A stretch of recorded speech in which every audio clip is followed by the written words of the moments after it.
अम्ल व क्षारों में क्या समानता है? तो सभी अम्ल हाइड्रोजन धनात्मक हाइड्रोजन आयन उत्पन्न करते हैं और सभी क्षारक हाइड्रोक्साइड ऋणात्मक आयन उत्पन्न करते हैं। जब कोई अम्ल या क्षार जल में मिलाया जाता है तो तनुकृत हो जाता है।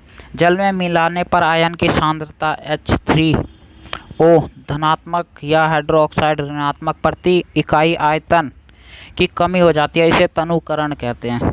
अब अम्ल तथा क्षार की प्रबलता किसे कहते हैं या पीएच स्केल किसे कहते हैं? किसी क्षार या अम्ल की प्रबलता उसके द्वारा उत्पन्न हाइड्रोजन धनात्मक हाइड्रोजन आयन या ऋणात्मक हाइड्रोक्साइड आयन की संख्या पर निर्भर करती है।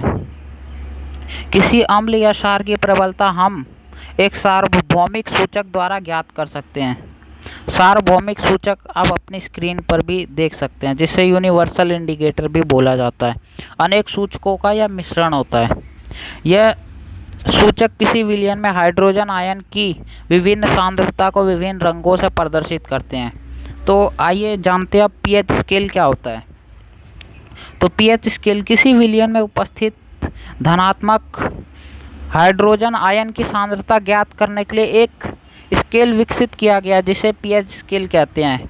पीएच में पी पुम्पास है, जो एक जर्मन शब्द है जिसका अर्थ होता है शक्ति। तो पीएच स्केल में 7 पे जो विलयन होगा वो उदासीन विलयन होगा। 7 से जो कम होगा वो अम्लीय विलयन होगा और 7 से अधिक वाले क्षारीय विलयन कहलाएंगे। यह स्केल 0 से 14 तक पीएच ज्ञात करने के लिए उपयोग में लाया जाता है। जैसा कि आप अपनी स्क्रीन पर भी देख पा रहे होंगे, यहाँ पे प्रबल अम्ल और दुर्बल अम्ल हाइड्रोजन आयन की मात्रा को दिखाया गया है। जैसे जैसे गिनती बढ़ रही है, अम्ल भी प्रबल होता जा रहा है।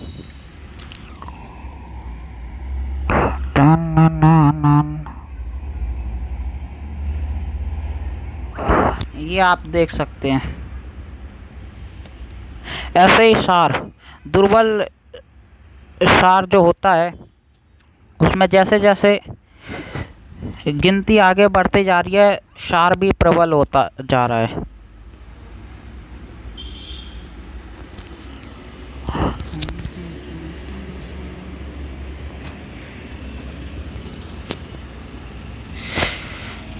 सात से जैसे गिनती घटती जाती है तो अम्लीय प्रकृति वो बढ़ती चली जाती है, और 7 से जब गिनती अधिक होती जाती है तो दूसरी तरफ क्षारीय प्रकृति बढ़ती जाती है। यानी 7 से कम जितने भी अम्लीय पदार्थ होंगे उसमें आयन की सांद्रता में वृद्धि होती है, और 7 से जब अधिक होंगे तो उसमें हाइड्रोक्साइड आयन की सांद्रता में कमी होगी।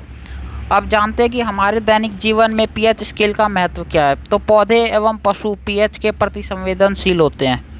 हमारा शरीर 7 से 7.8 पीएच परास के बीच कार्य करता है। वर्षा के जल की पीएच मान जब 5.6 से कम हो जाती है तो वह अम्लीय वर्षा कहलाती है। अम्लीय वर्षा इमारतों व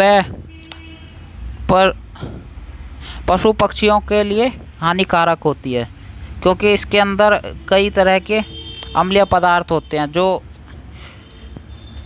इमारतों को नुकसान पहुंचाते हैं। अम्लीय वर्षा के कारण ही ताजमहल का रंग पीला होता जा रहा है।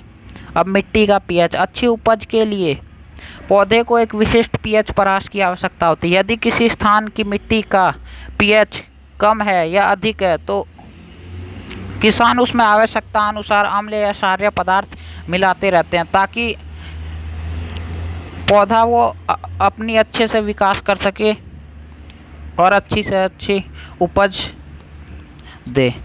अब हमारे पाचन तंत्र का जो पीएच है, हमारा भी उदर स्टमक जो है वो हाइड्रोक्लोरिक अम्ल HCl उत्पन्न करता है, जो भोजन के पाचन में सहायक होता है। अपच की स्थिति में उदर की मात्रा में अम्ल उत्पन्न होता है, जिसके कारण उदर में दर्द व जलन का अनुभव होता है। इस दर्द से मुक्त होने के लिए एंटासिड जैसे क्षारकों का उपयोग किया जाता है जो अम्ल की अधिक मात्रा को उदासीन कर देते हैं। उदाहरण के तौर पर मिल्क ऑफ मैग्नीशिया। अब पीएच परिवर्तन के कारण दंतक्षय। मुंह के पीएच का मान 5.5 से कम होने पर दांतों का क्षय प्रारंभ हो जाता है, यानी दांत गलने लग जाते हैं। दांतों का इनेमल दंतवल्लक कैल्शियम फॉस्फेट से बना होता है जो शरीर का सबसे कठोर पदार्थ माना जाता है। यह जल में नहीं घुलता, लेकिन मुंह की पीएच मान 5.5 से कम होने पर यह संक्षारित होने लग जाता है। क्षारकीय दंत मंजन का उपयोग करने से अम्ल की अधिक मात्रा को उदासीन किया जा सकता है। अब पशुओं एवं पौधों द्वारा उत्पन्न रसायनों से आत्मरक्षा। मधुमक्खी का डंक एक अम्ल छोड़ता है जिसके कारण दर्द एवं जलन का अनुभव होता है। डंक मारे गए अंग में बेकिंग सोडा का उपयोग करने से आराम मिल सकता है। अब नेटल का पौधा।